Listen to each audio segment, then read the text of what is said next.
우리 할렐루야 샬롬하고 축복하는 인사합니다. 자, 수고한 사무엘부터 할렐루야 샬롬 샬롬 샬롬 샬롬 샬롬 샬롬 샬롬. 하나님 사랑합니다. 여러분 주 안에서 사랑합니다.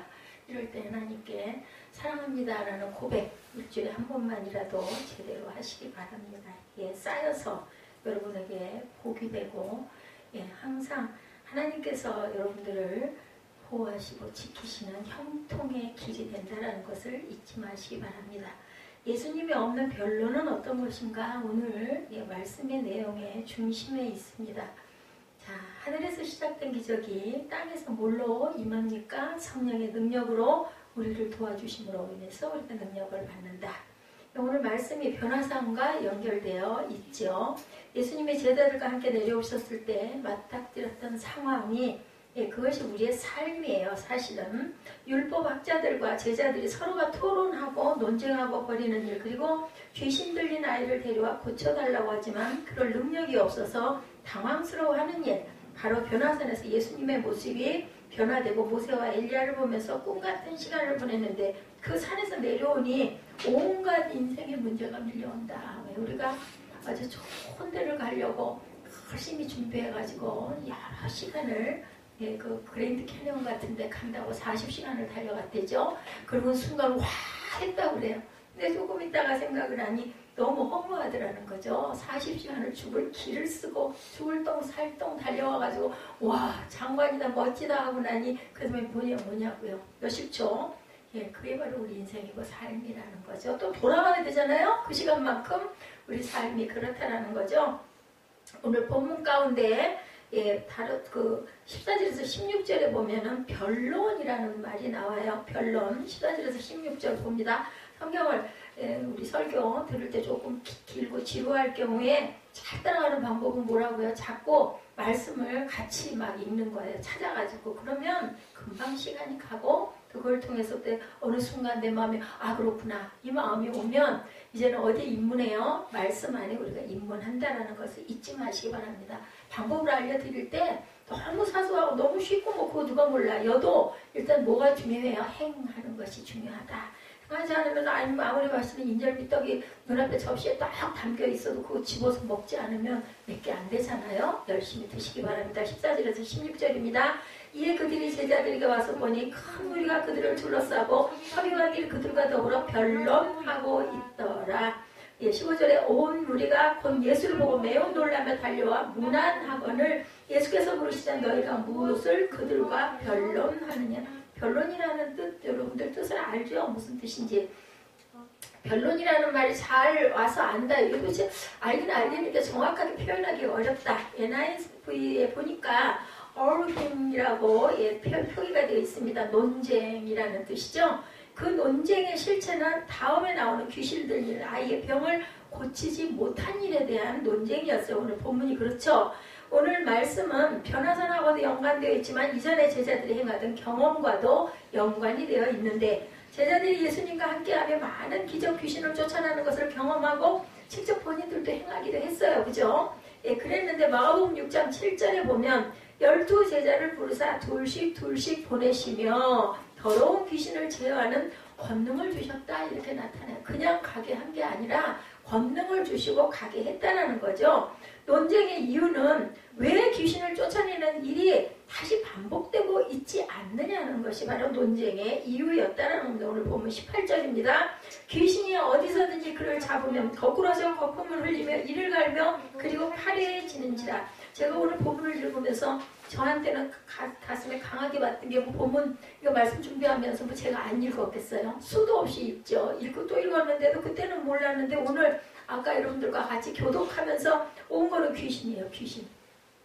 귀신이 그렇게 농간을 부리고 귀신이 그죠? 그를 잡고 거꾸로 뛰었다.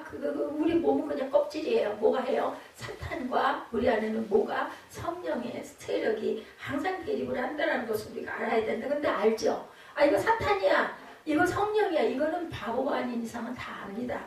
그죠? 내가 선생님의 제자들에게 내쫓아달라 하였으나 그들이 능히 하지 못하더이다. 선생님이 여기서 누구예요? 예수 그리스도를 가리키죠. 랍비죠. 못한다는 거죠. 예수님이 계시지 않은 상황에서 귀신 들린 자의 아버지는 예수님께 아들을 데려 데려온 것이 아니라 제자들에게 데려와 내쫓아달라고 부탁을 했는데 그걸 못했다라는 얘기예요. 근데 왜 제자들에게서 이런 능력이 나타나지 않은 것일까? 제가 아까 기도할 때 아주 기도를 짧게 했어요. 왜냐하면 그 중보기도하는 시간도 길었고, 그죠? 그런데 너무 기도가 길다 보면, 지루하다 보면 그것도 또 힘들 것 같아서 제가 기도를 할 때는 그냥 아주 중심적인 핵심 기도만 합니다. 사실은 오늘 기도가 유은종 집사님 기도 시간인 것 같아요. 그죠? 두 번째 주니까. 마음으로 사실은 아까 생각을 했어요. S 집사님한테 오늘 기도를, 대표 기도를 하라고 그러고, 다음 주에 유은종 집사한테 기도를 하라고 그럴까 하고 봤더니 다음 주는 또 유은종 집사 생일이더라고요. 그것도 또 아니겠구나 싶어서 그냥, 내가 그냥, 기도를 간단하게 하고 넘어가야겠다라는 마음이 왔습니다. 내가 선생님의 제자들에게 내쫓아달라 하였으나 그들이 능히 하지 못하더라는 거죠. 제자들에게 내쫓아달라고 부탁을 했는데 안 됐어요. 이런 능력이 나타나지 않았어요. 단지 예수께서 변화산에 올라가 계셨기 때문일까? 예수님 안 계실 때 제자들도 이걸 했었으니까 권능을 주셨잖아요. 아까 우리 같이 읽었죠. 그죠? 18절에 귀신이 어디서든지 그를 잡으면 거꾸로 틀어 거품을 흘리며 간다라고 얘기를 했어요. 자, 그런데 왜 이것이 안 됐을까? 예수께서는 이 논쟁의 가운데 서서 제자들을 먼저 질책을 하십니다. 대답하여 이르시되 믿음 없는 세대여 합니다. 믿음 없는 세대여. 내가 얼마나 너희와 함께 있으며 얼마나 너희가 19절입니다. 참으려 그를 내게로 데려오라. 왜 내가 너희들하고 그렇게까지 있었는데도 그걸 못하니? 그 귀신 들린 자를 내게 데려오너라. 지금 예수님의 말씀이 누구를 향하고 있어요? 제자들을 향하여서 말씀을 하시고, 조금 있다 등장하게 되는 아버지 믿음 없음이 아니라 누구? 제자들을 질책하시는 내용이에요. 그러니까 일반 성도와 사역자들은 이렇게 달라야 된다는 것을 여기서 또한 우리는 깨달아야 된다는 거죠. 그 단서는 얼마나 너희와 함께 있었으며, 있습니다. 그렇게 오래 있었는데 3년 동안을 내가 너희를 그렇게 가르쳤는데 뭐 저같이 가르쳤겠어요? 예수님이 밤낮 없이 함께 먹고 자고, 그죠? 계속 매일마다 기도하고 그렇게 가르치고 또 이적도 기사도 얼마나 많이 행했어요. 그런데도 도대체 너희들은 이러냐? 너무너무 안타깝다라는 거죠. 제자들이 지금 이 상황에서 귀신을 쫓아내지 못한 이유 뭐라고요? 믿음이 문제다. 제자들은 자신들의 경험을 믿음이라고 착각하고 있었던 것은 혹시 아니었을까? 우리도 그러기 쉬워요. 뭐 그 정도는 나도 했었는데 뭐 또 하면 되지. 근데 천만의 말씀이라는 거죠. 자신들은 믿음이라고 생각했을지 모르지만 예수님이 없는 뭐예요? 별로 예수님이 안 계셨기 때문이에요. 우리는 이렇게 항상 뭐하지는 않나 생각해봐야 된다. 뭐하지는 않나 섬해라. 핑계를 대고 있지는 않나 생각할 줄 알아야 되겠다. 아까보다는 좀 깼네. 자, 가장 무서운 신앙의 오류. 하나님을 믿는다고 하면서 과거에 경험한 하나님을 현재의 믿음으로 착각하지는 않고 있는지. 그래서 우리가 늘 물어야 하는 것이 바로 하나님의 임재, 주의 임재 아래. 아까 우리 찬양했죠. 본문을 중심으로 제가 찬양을 이렇게 좀 짚는다고 짚습니다. 여러분들에게 오늘 기도에 대한 찬양도 나갔고 임재에 대한 찬양도 마지막 부분에 나갔죠. 주의 임재가 가장 중요하다. 요즘 신약에서 뭐라고 그래요? 성령이 임하게 해달라는 기도죠. 성령께서 동행하게 해달라. 우리 기도가 성령이 우리의 기도를 대신 빌어달라 이렇게 기도를 합니다. 그리고 하나님의 역사는 우리가 바라는 것이 이루어지는 것이 아니라 하나님의 인도하심을 볼 때 뭐예요? 순종하는 것이라는 걸 알아야 된다. 제일 기본적인 모델이 누구셨어요? 예수 그리스도죠? 싫었어요. 이 잔을 피할 수 있으면 피하게 해주시옵소서 했는데 그 뒤에 뭐라고 그래요? 내 뜻대로 마오시고 아버지의 뜻대로 하시옵소서. 뭡니까? 순종입니다. 믿음은 뭐에서 시작된다? 순종에서 시작된다.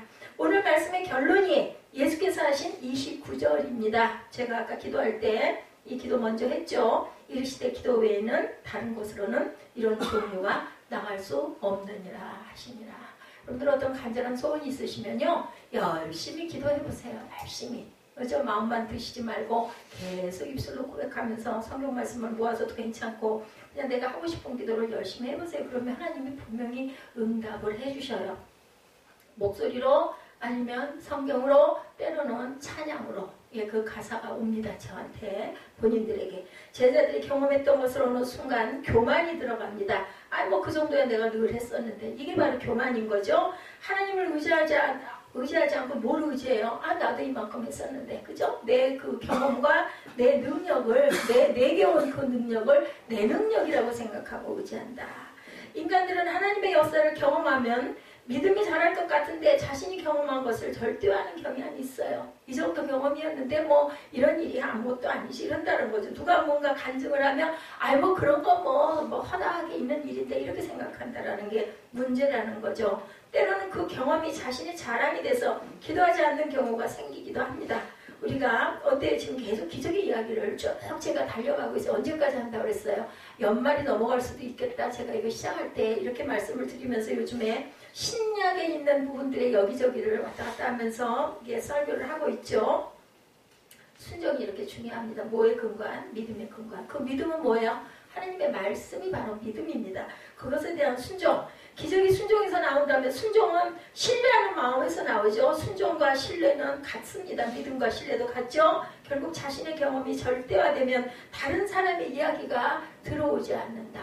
제가 전날 우리 교회에서 일어났던 작은 그 예지의 그 기쁨이죠. 근데 기쁨이기 전에 저는 하나님의 임재를 느꼈거든요. 그 마음이 제게 그래 강력하게 왔었거든요. 그거는 누가 알아요? 하나님하고 제가 알아요. 그러면 저는 그걸 어떻게 해요? 이것을 자꾸 전하고 싶어져요. 뭐 일부러가 아니라 얘기를 하다 보면 막 그 말이 계속 나오는 거죠. 한참 이 부분을 얘기를 하고 있었더니 아이고 바빠가지고 손님이어서 제 말이 길었다라는 얘기예요. 그래서 얼른 마무리를 해주고는 마지막 마무리를 문자로 해서 보냈습니다. 하나님의 임재를 이렇게 전합니다. 작은 교회든 큰 교회든 큰 역사든 작은 역사든 하나님은 항상 우리와 동행하신다라는 것을 나는 정말 나타나고 싶었어요. 여기서는 나오죠. 예수님도 기도 외에는 이라는 말은 우리가 어떻게 하나님 앞에 서 있느냐 문제예요. 뭐예요? 기도밖에는 없어요. 기도는 뭐에서 나와요? 신뢰와 순종에서 나온다라는 것. 그것이 내가 원하는 것이 아니라 하나님의 뜻이 이루어지는 것을 우리는 받아들여야 된다.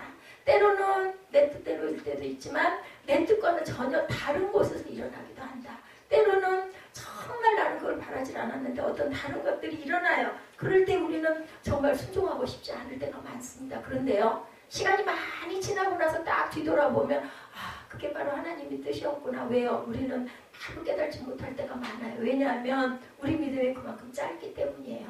세월이 많이 흐른 다음에 뒤돌아보면 아, 그게 하나님의 섭리였어. 어머, 그래서 그런 일들이 있었어. 어머, 그랬구나. 저는 이상하게 교회 가면은 그렇게 목사님들이 그렇게 좋았어요. 내가 모르는 그런 목사님들도 어느 교회든 어렸을 때도 그냥 목사님이란 분이 너무 좋았어요. 전도사님이란 분이 너무 좋았어요. 성경 말씀을 읽으면 너무너무 좋았어요. 그리고 가끔 가다가 여러분들은 제가 막 뭐 물어보거나 그죠? 그 본인을 얘기하면서 어떠세요? 하고 물어보고 하면 싫어하잖아요. 근데 저는 안 그랬어요. 저를 막 불러가지고 물어봐요. 목사님들이 그런 경우 많아요. 지금 제가 그런 걸 다들 싫어하고 피하고 하니까 되도록이면 눈도 안 마주치고 설교를 또 뭐 분량이 많고 하다 보니까 짧게 끝내드리는 걸 좋아하니까 열심히 달려가더라고 그냥 가고. 그리고 또 그걸 깨달아 아는 사람은 금방금방 알아듣고 연세가 많으신 분들이 많지 않기 때문에 그냥 중심을 그렇게 놓고 가고 있지만 근데 저는 어렸을 때부터 청년이 돼서도 그랬고 나이가 들어서도 그랬고요. 목사님이 저보다 젊을 경우에도 그 목사님이 그렇게 아버지 같고 그렇게 엄마 같고 그렇게 좋았어요. 그리고 저를 불러가지고 뭘 물어보고 그러시면 막 너무너무 기뻤어요. 너무너무 황송했어요. 너무 막 고개를 숙이면서 그냥 아주 뭐 천사의 얼굴이 됐겠죠. 그렇게 좋아했어요. 저는 그게 바로 성령이 나에게 임재하고 계셔. 몰랐어요. 그때는 왜 그래? 그냥 높은 분이니까 저는 굉장히 높게 봤거든요. 제가 목사가 되고 나니까 진짜 아무것도 아닌데 사람으로 보면 다 똑같고 아무것도 아닌데 제가 바라봤을 때 그 목사님들은 전도사님들은 대단한 분같이 우리 왜 그 옛날에 지금 학생들은 안 그렇지만 초등학교 딱 들어가면은 선생님들이 막 화장실도 안 갈 것 같고 저는 그랬거든요. 그랬던 것처럼 저는 목사님들이 그렇게 구별되신 분으로 되게 거룩한 분으로 대단히 높은 분으로 나는 도저히 그 근처에 가지도 못할 것 같이 고개를 들지도 못. 그래서 늘 다닐 때 교회를 가면은 이렇게 하고 다녔어요. 이렇게 다 바라보고 이거 못했어요. 그랬더니 하나님이 이렇게 결론은 이렇게 하나님의 말씀을 계속 저는 너무너무 기분이 없는데도 불구하고 제가 아까 차를 중간에 앉아 그러면 안 되는데 우리 영상 시간도 예배 시간이거든요. 그러면 안 되는데 왜 이렇게 주일날은 아침부터 오늘은 새벽부터 그죠? 온몸에 힘이 막 다 들어가고 힘이 다 빠져가지고 죽겠는데 차를 못 마신 거예요. 근데 너무 목은 갈증이 나고 이 목이 탁 막히는 느낌이 나서 힘도 좀 나야 되겠고 그래서 제가 차를 한 잔을 마셨습니다. 그럴지라도 새벽 예배 우리 사무엘은 졸고 앉았고 그죠? 너무너무 안타깝고 그런데도 저는 그냥 막 설교를 하다 보면요 그 설교에 제가 빠져가지고 소리가 막 커져요. 그리고 막 빨라져요. 막 그 열정이 생겨요. 하나님이 그래서 그릇으로 쓰시는구나 라는 생각을 제가 합니다. 그리고 목회는요 많은 사람만 기르는 것만이 목회가 아니라는 것도 제가 요즘에 굉장히 깊이 깨닫습니다. 한 사람을 향해서라도 아니면 때로는 아무도 없어도 누구는 있어요. 저는 있잖아요. 제가 입술로 고백하면서 제가 은혜를 받고 제가 깨달음을 받습니다. 그러니까 하나님이 제가 부족하다 보니까 이렇게라도 세워가지고 변화되게 하시려고 아직은 부족한 부분이 많으니까 하늘나라 갈 날이 가깝잖아요. 이제 저희들은 나이가 든 사람들은 근데 남녀노소 그게 문제가 아니에요. 하나님께 가는 사람들은 순서가 없어요. 누구만 아세요? 하나님만 아시죠. 그래서 오늘 여기 본문에서도 귀신의 정체에 대해서 이렇게 얘기하고 있는데 귀신이라는 단어가 그렇게 제가 자꾸 각인이 되더라. 아 귀신의 농간이구나. 예, 아이들이 말을 안 듣고 거꾸로 가는 것도 우리 안에 성령과 사탄이 있는데 자꾸 귀신이 아이를 자꾸 그렇게 자꾸 흔들어 놓고 자꾸 이렇게 흩어지게 하고 자꾸 말을 듣지 않게 하고 이런 부분들이 다 귀신이 있는 거다. 그 귀신의 정체를 우리가 알아야 되겠다. 그러려면 어떻게 해야 되겠다? 영적으로 우리가 충만해져가지고 그걸 내가 혈기를 내고 화를 낼 게 아니라 그 귀신을 자꾸 쫓아내줘야 되겠구나라는 생각이 아까 들었다라는 거죠. 이제 제자들이 해결할 수 없었던 문제를 안고 예수님께 나와요. 우리가 안 되니까 예수님이 주님이 해결해라. 비어 해결해 주옵소서. 문제는 영적 권위입니다. 평소에 아이를 괴롭게 하던 귀신의 정체가 제자들 앞에서는 드러나지 않았어요. 본문 20절에 보니까 이에 데리고 오니 귀신이 예수를 보고 그 아이로 심히 경련을 일으키게 하는지라 그가 땅에 엎드러져 구르며 거품을 흘리더라. 여기서 제가 깨달은 거예요.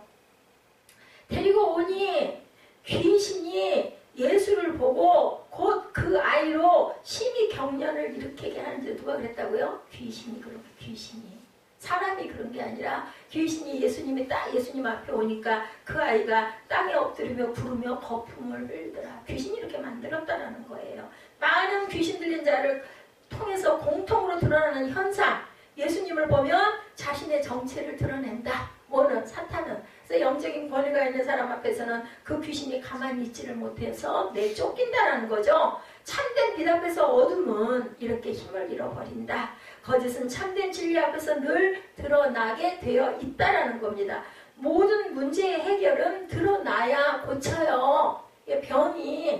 병 들면 안 되죠. 근데 어쩔 수 없이 내가 어떤 증상이 생겼을 때 저도 이번에 병원에 오랫동안 다녔지만 중요한 것은 그걸 찾아내는 게 제일 중요해요. 알아야 뭔가 드러나야 그걸 고칠 거 아니냐는 거죠. 그래서 요즘에는 병원에 가면 진찰이고 뭐가 중요한 게 아니라 그냥 딱 본인 얘기 들어보고 몇 가지 검사를 하고 나서 말씀을 드리겠습니다. 이런 순서로 가더라고요. 그전에는 우리 병원에 가면 어땠어요? 청진기 대고 그죠? 가슴 진단도 하고 앞뒤로 두들겨 보기도 하고 그런데 요즘에는 병원 가면 그런 거 다 필요 없더라고요. 뭐 조그만한 이런 내과 같은 데 가면 뭐 감기 왔다 그러면 목 안에 뭐것도 풀어주고 뭐 목이 부었나 이거 확인하려고 입도 열어보라고 하지만 대학병원 갔더니 그거 다 소용없더라고요. 그냥 무조건 얘기 들어보고 그래서 진단서 보고 검사하겠습니다. 검사해야 돼. 왜냐하면 증거를 봐야 그 다음에 그분을 어떻게 고칠 것인가를 알기 때문이라는 거죠. 이렇게 문제를 해결하려면 그 문제가 드러나야 된다. 그래서 귀신이 떨고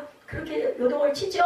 예수님의 능력은 모든 문제를 드러나게 할 뿐 아니라 문제를 해결하는 기적을 그 다음에 고치는 거죠. 우리 병원에 가면 왜 몸을 고치는 곳이 병원이죠. 영적인 병을 고치는 것은 교회가 하나님이 하시는 일이기 때문에 교회 목사들이 다 담당한다. 그래서 그런 얘기 하세요. 병원에 가면 병원에 계신 그 선생님들 얘기가 저는 여러분들의 몸을 고치고 목사님은 영적인 병을 고치지 않습니까? 이런 얘기하는 경우들이 많이 있습니다. 악한 영이 제일 무서워하는 것 자신의 정체 드러나는 거. 그래서 자꾸 감추지요. 제가 아까 그 얘기 했잖아요. 아이들도 알아요. 이거는 내 속에 사탄인지 하나님인지 압니다.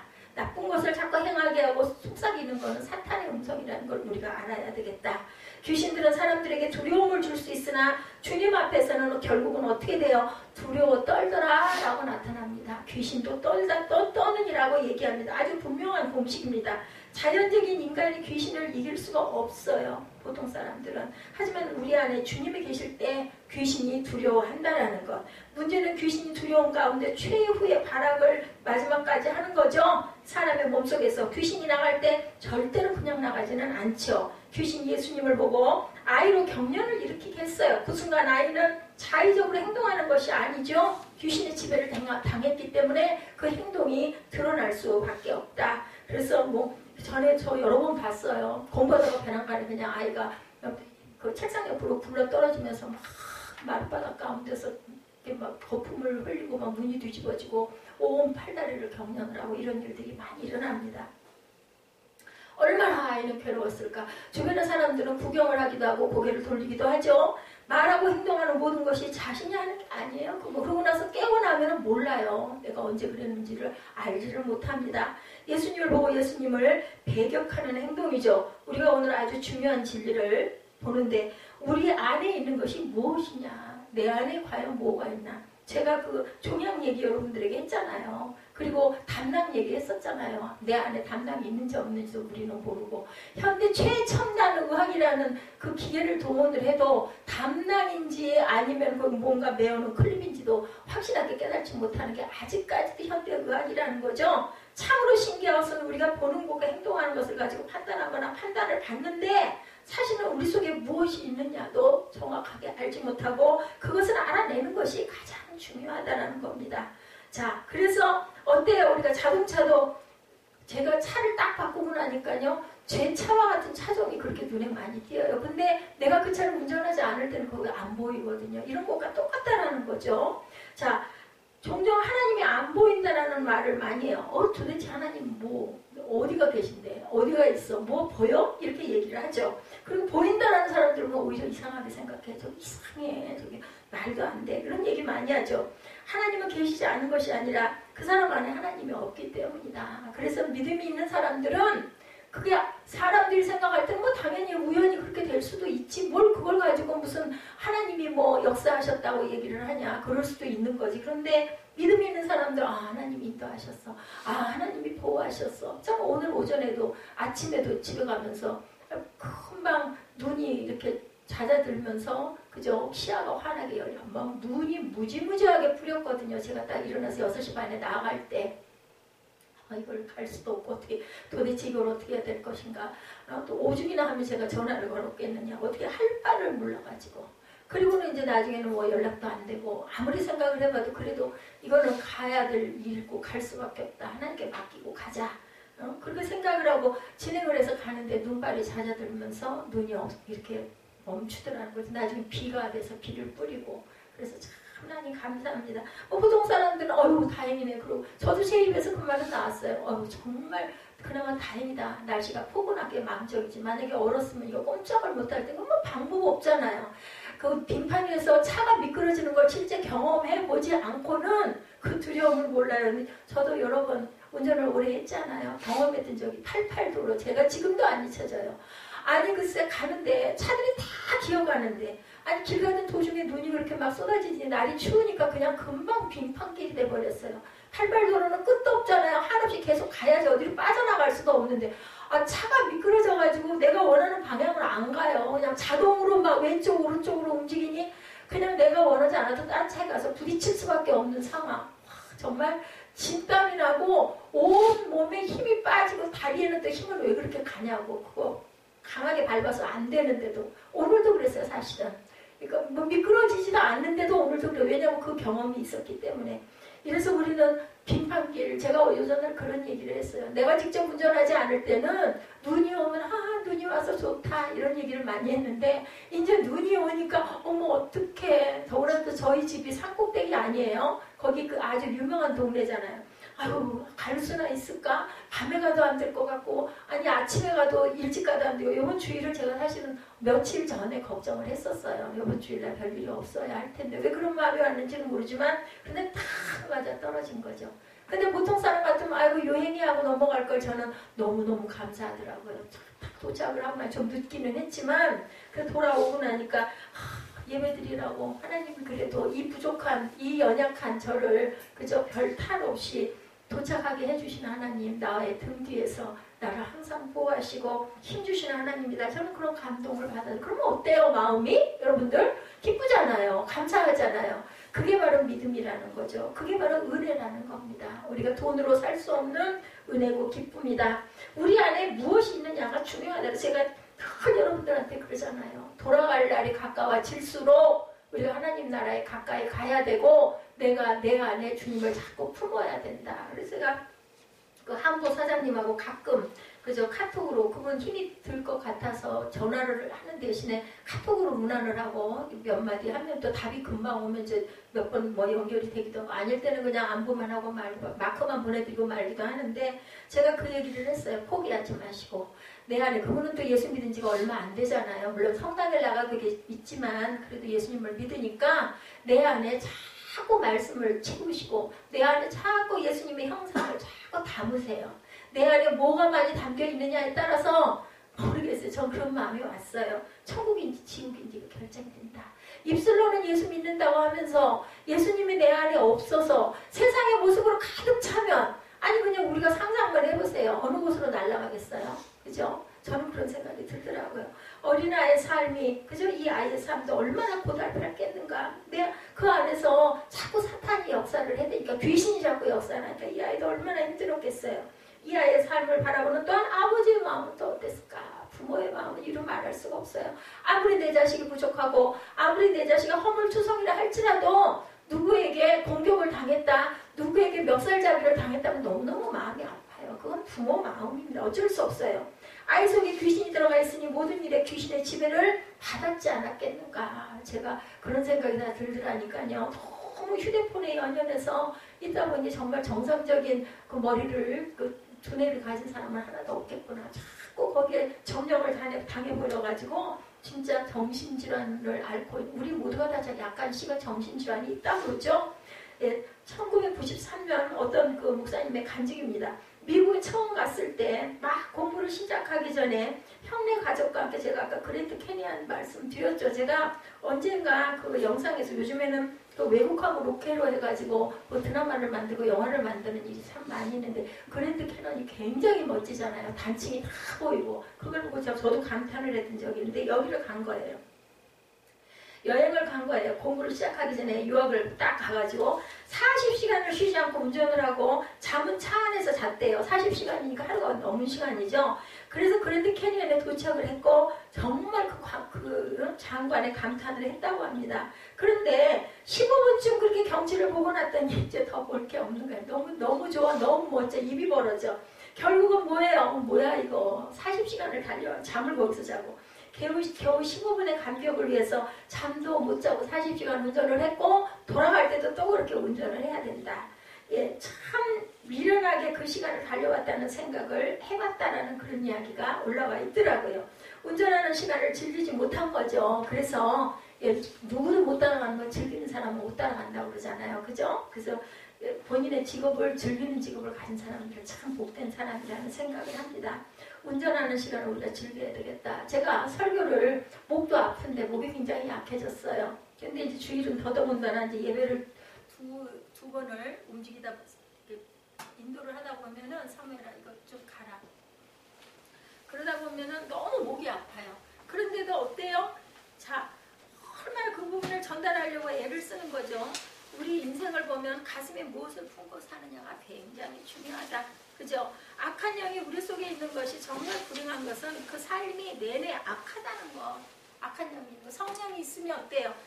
화나죠. 분노도 일어나죠. 때로는 뭐 원망도 하죠. 그렇다 할지라도 그 다음에 어떤 마음이 드냐면 아유 내가 이래서는 안 되지. 아유 내가 이렇게 하다 보면 내 안에 악이 가득 차게 될 텐데 이러면 안 되지. 나를 바꾸려면 나를 위해서 그걸 용서하고 잊어버려지지는 않아요. 그렇지만 그 사람 입장이 돼서 생각을 하면서 그 사람도 어디선가 어떤 영향으로든 이런 부분들을 깨달을 때가 있겠지라는 생각으로 이 부분을 그 분노를 털어버려야 된다는 것. 그래서 용서는 누구를 위한 것? 나를 위한 것이다. 오늘 본문의 말씀을 통해서 이 아버지를 꾸짖고 제자들을 질책하시는 주님의 말씀의 초점을 한번 맞춰봅니다. 무엇을 하실 수 있거든 이란 말에 그죠? 예, 그런 말씀이 나와 있습니다. 할 수 있거든, 그죠? 이 말을 통해서 불신앙 이전에 간절함이 있어야 되겠다. 그리고 예수께로부터 언제부터 아이가 이렇게 뒤에 변내는 물음에 어려서부터라는 대답을 보니 힘겹게 살아온 아버지와 아들의 삶이, 아까 이어령 박사, 이민아 목사님 그 부분에 그 간증 잠깐 보셨잖아요. 내가 정말 지성의 사람이고 그 지성을 열심히 사람들에게 기가 막힌 책들을 많이 쓰고 했는데 내 딸에게 내가 그 사랑을 주지 못했구나라는 그런 마음이 있었다 그러죠. 그래서 그 불신앙 안에 간절함이 들어왔는데 예수께서 언제부터? 어려서부터. 그럼 어려서부터 이 부모가 그 아이를 그 불편한 부분, 부족한 부분을 온전하게 해결해 주지 못했다라는 부분이 있다라는 겁니다. 아들이 낳고자 하는 소망이 있기는 했는데 그동안 했던 수많은 수고가 헛되었다라는 실망감, 그죠? 이런 부분도 컸을 것이다. 예수님을 바라보며 가지는 소망과 더불어 그동안 해왔던 모든 수고에서 경험한 실망이 교차를 하는 겁니다. 그래서 무엇이든지 할 수 있거든 이라는 이야기를 했다라는 거죠. 할 수 있거든. 예수님을 바라보고도 전적으로 신뢰하지 못하게 하는 이유는 우리가 살아왔던 삶의 경험, 해왔는데 안 되는데 뭐 이것도 될래나, 그죠? 그래서 그 암 걸린 분들이 포기하는 부분이 생명을 앗아가는 가장 키라는 거죠. 그래서 저도 그분에게 그 얘기를 했어요. 그 한보 사장님에게 절대로 포기하지 말라고. 글쎄요, 저도 그 경우가 닥치면 어떨지는 모르겠어요. 그냥 차라리 천국 가는 게 더 좋사오니 이럴 수도 있을 것 같아요. 저 같으면, 제가 그 입장이 되면. 그래도 저는 그렇게 얘기했습니다.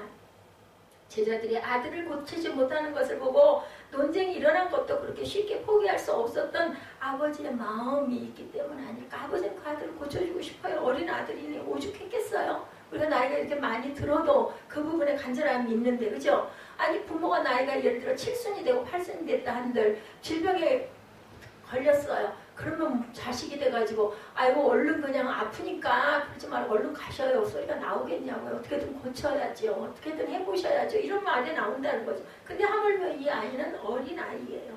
아무것도 하지 않는 사람은 실패도 없다라는 이야기 여러분들 아시죠? 예, 오늘 이 본문의 말씀은 아들을 향한 아버지의 끊임없는 노력이 있습니다. 아버지의 믿음 없음이 주제가 아니라 그 아들을 향한 아버지 할 수 있거든 좀 도와주십시오 라고 얘기를 하죠. 그리고 예수님의 지적하시는 정확한 의도는 적어도 어때요? 질책이 아니라 교정이라는 거죠. 할 수 있거든 이라고 하는 그 말이 무슨 말이냐? 믿는 자에게는 능치 못함이 없다. 이 아이를 고치려는 열정이 예수님을 만나 믿음이 교정되고 은혜를 경험하는 순간이다. 아들을 고친 게 중요한 게 아니라 이어령 박사가 이민아 목사의 그 아픈 질병을 치유되는 부분을 걸고 기도를 했잖아요. 하나님과 단판을 진 거예요. 고쳐주시면 제가 하나님 일 나머지 내 생애를 드리겠습니다 했는데 이민아 목사가 기적적으로 고침을 받았어요. 그리고 아버지가 세례를 받고 그 이후에 이민아 목사는 돌아갔습니다. 그러니까 4명이 모였어요. 이어령 박사 쓰는 거예요. 탈순잔치 하셨더라고요. 요즘날 제가 영상으로 잠깐 봤습니다. 그리고 한복이 너무너무 아름답다고 한복 예찬을 하는 걸 제가 잠깐 봤어요. 오래 살려놓으신 게 하나님의 증인된 삶을 좀 살다 가라고 늦게 예수를 믿게 됐으니까, 그죠? 예, 그래서 살려놓으셨구나. 10년 되셨네요. 아까 보니까 2007년에 세례를 받았다고 나오니까 17년이고 이제 18년 되죠? 앞으로 한 10년 이상 그죠? 하나님 일하다가 좋은 책도 하나님 중심으로 이제 지성에서 영성이 됐으니까 귀하게 쓰시려고 언제든 하나님께서는 그때 그분은 세상의 모든 것의 지성을 통과해서 6살짜리 불렁새를 저 불렁새 알거든요. 굴리던 조그마한 소년이 이런 모습에 이제는 하나님의 말씀을 가지고 그죠? 그게 티가 돼가지고 이제는 지성뿐만이 아니라 영성으로 하나님의 말씀을 증거하고 그분의 그 강좌나 여러 가지 간증이나 이런 거를 들으려고 얼마나 많은 사람이 몰려갑니까? 큰 글을 쓰시는 거죠. 하나님께서는. 무엇을 통해서? 사람을 통해서, 딸을 통해서, 그저 손자를 통해서 그 부분을 결국은 이루시는 하나님이다. 그렇기 때문에 우리는 모르는 거죠. 어떻게 그 나이에 무릎을 꿇고 세례를 받았느냐는 거죠. 정말 뭐 아무것도 부족함이 없는데 근데 그분 안에는 늘 외로움이 있었다고 얘기를 하죠. 자, 우리의 지난 그 여러 그 주 동안의 기적을 보면서 우리가 이해할 수 없는 일들 오늘의 이야기처럼 끈질기게 주님을 찾아와 간구하는 사람이 있는가 하면 예수께서 찾아가셔서 직접 기적을 베푸시는 부분도 있었어요. 그래서 기적의 주체는 우리가 아니라는 것. 예수께서는 행하시는 일을 우리가 어떻게 반응하느냐가 중요한데 오늘 본문에 아버지가 노력한다는 것이 과연 의지의 차원인가를 볼 줄 알아야 되겠다. 더욱 중요한 것은 이 아이의 인생 가운데 예수님이 지나가시게 되었다라는 거예요. 여러분들 예수님이 지나가시고 예수님이 항상 머무르시고 예수님이 항상 옆에 바라보고 계신다는 것처럼 복된 일은 없어요. 근데 세상 사람들은 어때요? 아이고 불편해. 그죠? 우리가 뭔가 습달되지 않으면 습관되지 않으면 그거 내 몸에 습달될 때까지 굉장히 불편해요. 근데 그것을 익히고 나면은 너무너무 편안하잖아요. 우리 교통법규가 그렇죠. 헌법이 그렇죠. 예, 그런 것처럼 불편의 소리가 나와요. 근데 하나님이 나와 내 주변에 계시고 내 앞에 계시고 나를 바라보고 계신다는 것처럼 복된 일이 없다는 것을 여러분들이 인정하시고 믿고 신뢰하시고 따르시고 순종하셔야 된다는 거죠. 놀라운 하나님의 은혜의 사건 가운데 중요한 것은 의지가 적용된다. 우리는 그 의지가 있어야 돼요. 내가 예배를 드려야지. 내가 이 부분을 결단해야지. 내가 이렇게 가야지. 이런 마음이 중요하다. 은혜와 믿음이 만나는 것은 기적을 만들어내는 것은 바로 은혜와 뭐가? 믿음이 만나는 것이다. 내가 은혜를 받고 믿음 속에서 은혜를 받았을 때 내게서는 뭐가 일어나요? 신뢰와 순종이 분명하게 일어난다는 거죠. 믿음 없음을 도와주세요 라고 얘기하죠. 24절에 그 아이의 아버지가 소리를 질러 이르되 내가 믿나이다. 나의 믿음 없는 것을 도와주소서 하더라. 이 아버지는 아주 솔직하게 고백을 하네요. 내가 믿긴 믿는데 그 믿는다는 말인데 입술에서만 나오는 거니 믿음 없음을 믿음 있음으로 도와달라고 솔직하게. 그래서 우리 아이들이 핑계대면 밉잖아요. 근데 잘못했어요 하면 할 말이 없어요. 이 녀석 그럼 다음에 그러지 마 이렇게 하고 마는데 자꾸 핑계를 대면 야단이 점점 더 크게 쳐지는 거죠. 문제의 발단이 된 귀신 들린 자의 아버지가 예수님께 요청하는 부분이죠. 24절이 할 수 있거든 고쳐달라고. 예수님 이 아비의 믿음 없음에 대하여 그때 질척하시죠. 믿음에는 만일이 없다. 믿는 자에게 능치 못함이 없다. 할 수 있거든이 무슨 말이에요? 그래서 여기서 나왔어요. 아들을 살리고자 하는 간절함에도 아버지에게 믿음이 없다는 증거는 할 수 있거든이라는 말 속에서 느껴졌다. 이 아버지에게 예수님은 유일한 방법이 아니라 많은 길 중에 하나로 생각하는 거죠. 사실 우리 삶에서 가장 많이 범하는 오류 가운데 하나가 할 수 있거든이에요. 될 수만 있다면. 그죠? 이런 얘기를 많이 한다라는 거죠. 여지를 절대로 남겨놔서는 안 된다. 소위 말하는 상대주의는 관용을 신조로 합니다. 서로 신앙의 문제로 싸우지 말자는 거죠. 하나님께로 가는 유일한 길을 주장하지 말고 많은 길이 있음을 인정을 해라. 그래서 요즘에는 불교도 뭣도 이슬람교도 다 하나야. 결국 가는 건 하늘나라야. 이렇게 생각하고 이래서는 안 된다는 거죠. 인간의 본성이 많은 길이 있으면 만족하지 않고 또 다른 길을 찾는다는 거죠. 믿음이란 상대적인 것은 절대 아닙니다. 상대적이어서는 안 된다고. 상대평가, 절대평가 여러분들 아시죠? 믿음은 그래서는 안 된다. 또 다른 여지가 있다면 믿음이 역사하지 않습니다. 예수께서 아버지의 간절한 마음을 보시고 교정하고자 하시는 일이 있었다면 믿음에 대한 올바른 태도는 아니었을지 우리가 봐야 된다. 아버지가 예수님을 향해 부르짖었던 그것이 믿음이 아니었다는 것을 예수님을 그의 인생의 많은 선택 가운데 하나로 믿는 것이 아니라 유일한 해결자 되심을 믿으라는 것을 말씀하고 있다는 것. 이런 아버지와 같은 모습이 오늘날 교회 안에 팽배해 있는 것이라는 거예요. 그냥 교회도 가고 좋다라고 그러면 절에도 따라가고 여기다도 기도하고 저기다도 구약에도 그런 경우들이 많죠. 솔로몬이 혼인한 게 뭐예요? 자기의 그 많은 후처들이 믿는 신들을 같이 숭배하고 산당을 만들고 결국은 그렇게 해가지고 남북으로 갈라지는 그 솔로몬 돌아간 이후에 그런 사건이 일어납니다. 나라가 잘라져요. 믿음이 있는 것처럼 보여야 하는데 실상은 믿음이 없는 것, 이런 경우는. 하지만 자신의 믿음 없음을 드러내는 것을 다들 두려워하죠. 그래서 할 수 있거든이라는 말처럼 한 발 걸어놓지만 온전한 신뢰, 완전한 신뢰가 아니었다라는 겁니다. 예, 또 다른 가능성을 열어놓고 주님을 버리거나 배신할 준비, 여기 땅 하면은 나는 이 길 탈 거야. 줄을 잘 서야 돼. 세상 말로 이런 말이에요. 오늘 말씀 가운데 중요한 것은 귀신이 주님 앞에서 정체를 드러내는 것도 중요하지만 우리의 믿음 없음이 드러나야 한다는 것. 문제가 드러나야 처방을 온전하게 할 수 있다. 그래서 우리가 어떤 문제가 있을 때는 그것을 흉허물이라고 생각하지 말고 완전하게 오픈할 줄 알아야 돼. 상담에서 가장 중요한 것은 내가 있었던 일을 그대로 열어서 오픈하는 것이 가장 중요하죠. 그래서 우리가 항상 예수님 앞에 나온 아버지의 가장 큰 축복은 그의 믿음 없음을 정확하게 드러냈다. 솔직하게. 그리고 주님의 꾸짖음에 절망이 아니라 소망이 생겼다는 것이 중요해요. 야단 맞으면 어떻게 우리 시쳇말로 아이들 말로 뭐라 그래, 쪽팔려서 어떻게 했는데 그쪽이 필요가 없다라는 예수님 앞에서는 말을 안 하고 가려도 예수님은 꿰뚫어서 알고 보신다라는 거죠. 이민이 틀리죠. 소리 질러 자신이 주님께 나와 부탁한 것이 믿음이 아니라 하나의 요행이었음을 깨닫게 되었을 때 곧바로 주님께 소리 질러 부탁합니다. 믿음 없는 것을 도와주소서.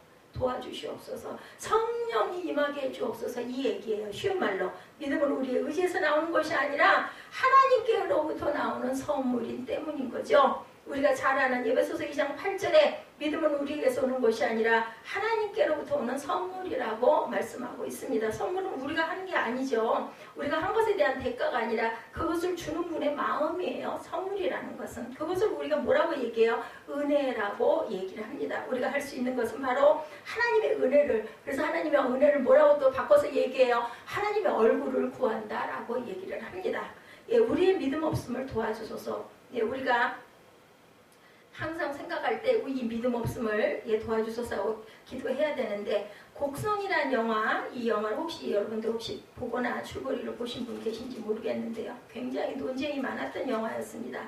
마지막에 악마로 밝혀진 사람이 예수님의 하신 말씀을 인용하기도 하고 그 영화에서 나오는 귀신과 무당들의 정체를 정확히 알 수 없는 그런 영화. 요즘 그런 영화나 그 드라마가 굉장히 많더라고요. 무슨 그 사람이 뭐 짐승이 사람이 되고 막 이런 것들도 많이 나오더라고요. 보니까 지난번에 보니까 무슨 요즘엔 또 로봇이 연주회를 연 부분들이 실제로 나와가지고 제가 국민일보에서 잠깐 봤습니다. 이제 그런 세대가 온 거죠. 또 그런 영화도 또 하나 나왔어요. 나는 로봇이 아니야. 뭐 이런 영화도, 이런 드라마도 하나 있더라고요.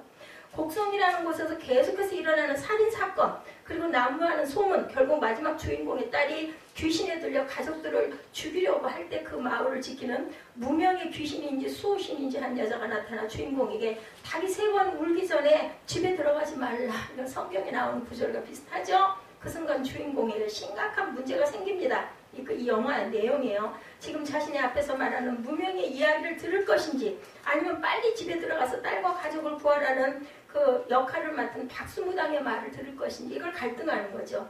계속해서 흔들리는 인간의 마음이 그 영화를 통해서 드러나는데, 흔들림의 정체는 뭐냐면 지금 똑같은 믿음이 없다는 겁니다. 누구의 말도 믿을 수가 없는 거죠. 흔들린다는 것은 누구의 말에도 넘어간다는 것이가 아니라 누구의 말도 믿을 수 없다는 것이 흔들림의 이유이라는 것. 결국은 흔들리는 인간, 이리저리 소문에 휩싸인 사람들이 나온 비극의 이야기가 곡성이라는 영화였다라는 거예요. 문제가 뭔가? 긴가민가. 우리 정답. 그래서 뭐라고 얘기를 해요? 그 답안지에다 찍을 때 답사리를 비켜간다고 얘기하죠. 긴가민가 하다 보니까. 그래서 베드로에게 예수님이 주신 복이 뭐예요? 반석이라는 이름 주신 거예요. 반석은 흔들림은 없어요. 단단하게 다 버티고 그 무거운 돌이 흔들리겠습니까? 믿음이 없다는 것이 드러난다는 것이 절망이 아니라 믿음 없음을 숨기는 것이 절망이라는 거. 그래서 솔직할 줄 알아야 되고 고백할 줄 알아야 되고, 거기서 뭐가 일어나요? 회개가 일어날 수 있어야 바뀌게 되고 고침을 받는다라는 거죠. 우리의 부족함을 드러내면 부족함을 채우게 됩니다. 하나님 앞에서 신뢰를 잃는 것은 우리의 믿음이 부족하기 때문이 아니라 우리 믿음 없음을 드러내지 않기 때문이라는 것을 우리가 생각해 봐야 되겠다.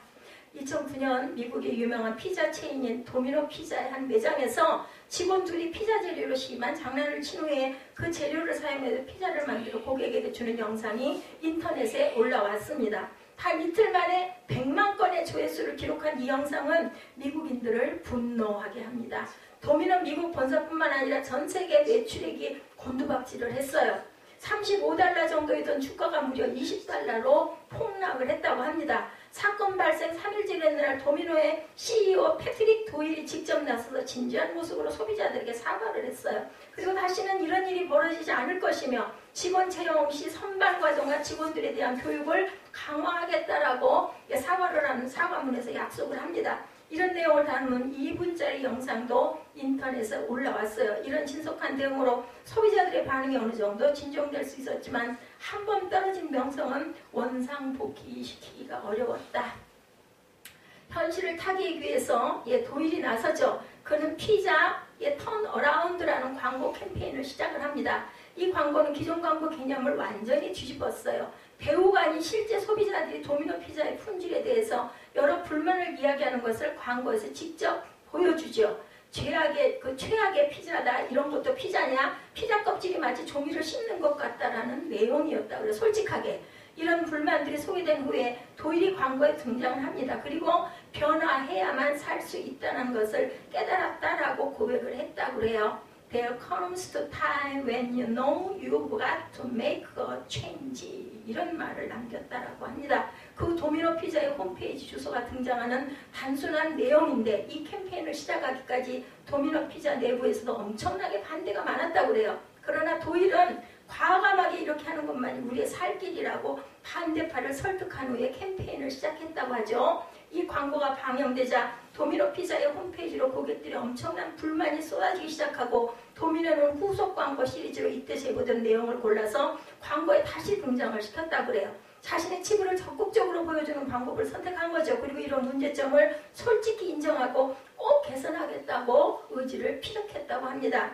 문제 해결을 위한 제품 개발과 서비스 개선에 모든 직원이 참여를 하고 이런 그 팔 걷어붙이는 노력이 계속된 결과 소비자들은 도미노의 진정성과 의지를 믿고 다시 도미노 매장으로 돌아왔다라는 그런 실제 있었던 이야기예요. 이는 고객의 불만에 따라 회사의 경영 방침이나 제품을 개선하는 게 얼마나 큰 효과를 가져다 주는지로 보여준 성공적인 위기관리의 리더십의 사례였습니다. 감췄으면 어떻게 됐을까요? 안 됐겠죠? 어떻게 기적이 일어났나? 확신 속에서 주님께 도움을 구하자 기적이 일어난다. 똑같은 예예요. 지금 제가 말씀드린 그 예가 25절에 예수께서 무리가 달려와 모이는 것을 보시고 그 더러운 귀신을 꾸짖어 이르시되 말 못하고 못 듣는 귀신아 내가 네게 명하노니 이 아이에게서 나오고 다시 들어가지 말라 하시네. 26절에 귀신이 소리 지르며 아이로 심히 경련을 일으키게 하고 나가니 그 아이가 죽은 것 같이 되어 많은 사람이 말하기를 죽었다 하나 예수께서 그 손을 잡아 일으키시니 이에 일어서니라. 이렇게 됩니다. 이 기적을 접한 제자들에게 의문이 생겼어요. 자신들은 예수와 동행하며 수많은 기적을 체험했는데 왜 그런 능력이 나에게는 나타나지 않을까? 그죠? 우리 주님께서 제자들의 질문에 대답한 말씀을 여러분들 잘 생각해 보시기 바랍니다. 28구절입니다. 집에 들어가시며 제자들이 조용히 묻자오되 우리는 어찌하여 너희 그 귀신 쫓아내지 못하였나이까 이르시되 기도 외에는 다른 곳으로는 이런 종류가 나갈 수 없느니라 하시니라. 예수께서 집에 들어가시고 난 후 제자들이 조용히 물었다라고 나옵니다. 여기서 조용히라는 말이 영어로는 피부털이라고 쓰여요. 조용히 아마도 사람들이 모르게 아주 개인적으로 물었다라는 거죠. 이런 질문은 자신들이 부끄럽게 생각되었을 수도 있을 거예요. 그렇게 수많은 기적을 경험한 현장에 있으면서 왜 우리에게는 그런 능력이 나에게는 그런 능력이 없는지 예수님의 대답에 기도 외에는 이것은 또한 무슨 의미일까? 이런 상황에서 제자들이 기도하지 않았을까요? 사실은 제자들이 의심을 가지고 기도했을 수도 있어요. 어쨌을지 모르지만 제자도 한 명이 아니죠. 예수님도 기도하시고 제자들도 기도했는데 그 기도가 다른 기도일 수 있다는 것을 의미한다. 우리가 기도하면서 사실은 믿지 않은 것을 기도하든지 의심을 하면서 기도할 수도 있다는 거예요. 그럴 수 있잖아요. 뭐라 그래요? 그냥 이판사판 공사판이니까 한번 기도라도 해보자. 마지막으로 기도원에라도 올라가 보자. 금식이라도 해보자. 이런 얘기들 우리 많이 해요. 그죠? 제자와 귀신 들린 그 자의 아버지가 같아요. 이 아버지의 마음속에도 만일이라는 말이 떠나지 않습니다. 할 수 있거든. 제자들의 마음속에도 그랬을 거라는 거죠. 기도는 맹목적이 아니라 하나님을 온전히 의지하는 마음이 중요하다. 하나님께서 하실 일에 대한 기대죠. 우리가 온전히 기도하지 못하는 이유는 이미 우리가 가진 문제의 해답대로 이루어지지 않을 것에 대한 염려를 하고 있다는 것. 그런 염려가 어때요? 가장 힘들죠. 그래서 이런 그래야 행복합니다라는 책에 소개된 그 이야기에 보면 하나님 알아서 하세요. 저는 신방을 싫어합니다. 이 목사님이 지은 책이에요. 그런데 어떤 목사가 그런 얘기를 하더군요. 그 책 안에 나온 내용입니다. 신방을 안 하는 목사가 목사인가? 네, 신방 안 하는 목사는 목사가 아니죠. 그래서 그분은 그 책을 쓰신 분의 얘기예요. 목사들 자격이 없는 사람이 목사가 되었다. 저도 가끔 그럴 때가 많이 있어요. 이렇게 마음이 연약해가지고 이렇게 상대방 눈치를 많이 봐가지고 무슨 목사야. 근데 하나님은 왜 나를 세워놓으셨을까? 그럼 내가 가짠가? 이런 생각을 할 때도 많습니다. 신방이 힘든 이유는 좋은 일보다 힘든 일이 많기 때문이다. 책의 내용이에요. 제가 드린 말씀이 아니에요. 아주 심각한 문제가 있든지 혹은 암병동이 아니면 신방을 잘하지 않죠. 암병동 같은 데나 가지 않은 데는 안 간다라는 거죠. 신방을 다녀오면 굉장히 힘이 들다고 그래. 그들의 아픔을 외면할 수도 없고 그렇다고 그 문제를 해결할 수 있는 능력도 없다 보니까 그죠. 그래서 신방을 하고 나면 마음이 오래도록 안 좋고 언짢고 아프다는 거죠. 그래서 하고 싶어 하질 않는다는 이분이 그러고 이제 책을 쓴 거예요. 언제부턴가 신방을 가지 말아야겠다는 생각이 들었다. 예, 왜냐하면 스스로 견딜 만한 힘이 부족하기 때문이다. 그럼에도 불구하고 신방은 또한 안 할 수가 없는 아주 굉장히 이 부분 때문에 갈등을 하는 안타까움이 나타나 있었어요. 그 신방을 요청하는 사람이 얼마나 절박할까 하는 마음이 또 그것도 또한 헤아려진다는 거죠. 그래도 신방을 하고 나면 마음이 아픈 것은 또한 어쩔 수가 없고 왜냐하면 다 못 고쳐주니까 다 해결해 주지 못하니까 마음이 아파서 의사와 상담도 한 적이 있었다고 합니다. 목사님 힘들고 어려운 이야기를 들으면 목사님 가슴속에 담아두지 말고 바로 하나님께 넘기세요. 그래서 우리가 기도를 하는 거죠. 예, 목사보다 더 목사다운 말로 상담을 해주셨대요. 그 의사 선생님이. 이론적으로 맞는 말인데 잘 이해가 되지가 않고 처방 자체가 방법이 없다라는 거죠. 그랬던 부흥을 하는 교회들에서 가장 큰 문제는 많은 교회들, 작은 교회들 아니면 선교사들이 지원을 요청하는데 도대체 이걸 누구 건 받아주고 누구 건 안 받아줄 것인가 너무너무 괴롭대요. 예, 그러다 보면 보면 상대방에서는 또 그 부분을 가지고 아주 굉장히 싫어하고 나쁜 메일을 막 보내온다라는 거죠. 공격하는 메일을. 그래서 정말 그것도 너무너무 괴롭다라는 이야기를 들으면서 참 미안한 복되구나라는 생각을 했습니다. 목회에 축복을 주셔서 누군가를 도울 수 있도록 하신 것이 감사한데 또한 힘이 든다. 최선을 다해도 내가 돕지 못할 사람 때문에 또 마음이 아프고 상처를 받을 수도 있고 상처를 줄 수도 있다라는 거죠. 그래서 마음이 아픈 이유는 믿음이 부족하기 때문이다 라고 결론을 내렸다라는 거예요. 지금 제가 말씀드린 이유는 믿음 부족. 하나님께서 하실 일조차 내가 다 지고 가려는 마음이야말로 믿음에서 한참 벗어났다. 그렇기 때문에 우리는 마지막은 하나님께 맡긴다라는 겁니다. 아무리 싫어해도 해야 하는 일들이 있고 아무리 좋아도 우리가 절제해야 하는 일이 있다. 은혜가 바닥나면 은혜를 채워서라도 해야 하는 일들이라는 겁니다. 그래서 우리가 늘 은혜를 받지 않습니까? 한 번으로 안 되니까 두 번, 세 번 받고 그것도 안 되니까 매일 새벽마다 받고 이렇게 간다는 거죠.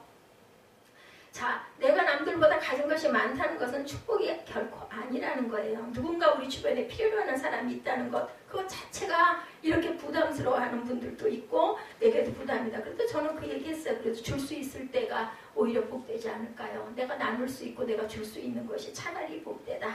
자, 그래서 좀 믿음을 위해서 기도해야 되겠다. 하나님 알아서 하세요. 이렇게 기도했다고 합니다. 19절, 20절, 21절, 22절 쭉 봅니다. 대답하여 이르시되 믿음이 없는 세대여 내가 얼마나 너희와 함께 있으며 얼마나 너희에게 참으리요 그를 내기로 데려오라 하시매 이에 데리고 오니 귀신이 예수를 보고 곧 그가 이르심이 경련을 일으키게 하는지라 그가 땅에 엎드러져 구르며 거품을 흘리더라. 예수께서 그 아버지에게 물으시되 언제부터 이렇게 되었느냐 하시니 이르되 어릴 때부터나이다. 귀신이 그를 죽이려고 불과 물에 자주 던졌나이다. 그러나 무엇을 하실 수 있거든 우리를 불쌍히 여기사 도와주옵소서. 예수께서 이르시되 할 수 있거든이 무슨 말이냐 믿는 자에게 능히 하지 못할 일이 없느니라 하시니 곧 그 아이의 아버지가 소리를 질러 이르되 내가 믿나이다 나의 믿음 없음을 도와주소서 하더라.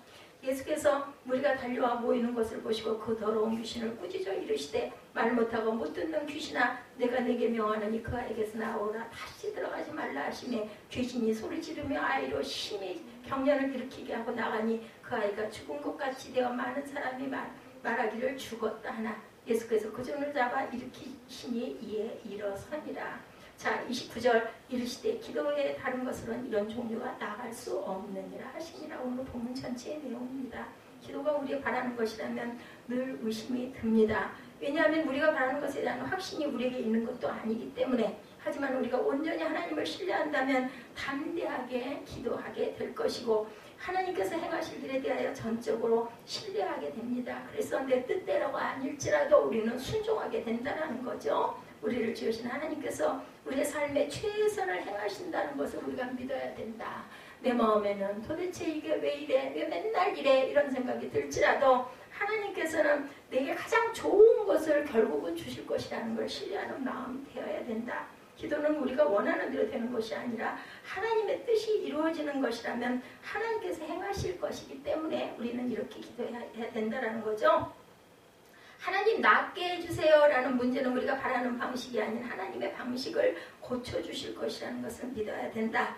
너희는 가만히 있어 내가 하나님 됨 알지어다. 시편 46편 10절이죠. 이스라엘이 출애굽해서 홍해를 만났을 때 모세가 뭐라고 말했어요? 출애굽기 14장 14절에 야훼께서 너희를 위하여 싸우시리니 너희는 가만히 있을지니라.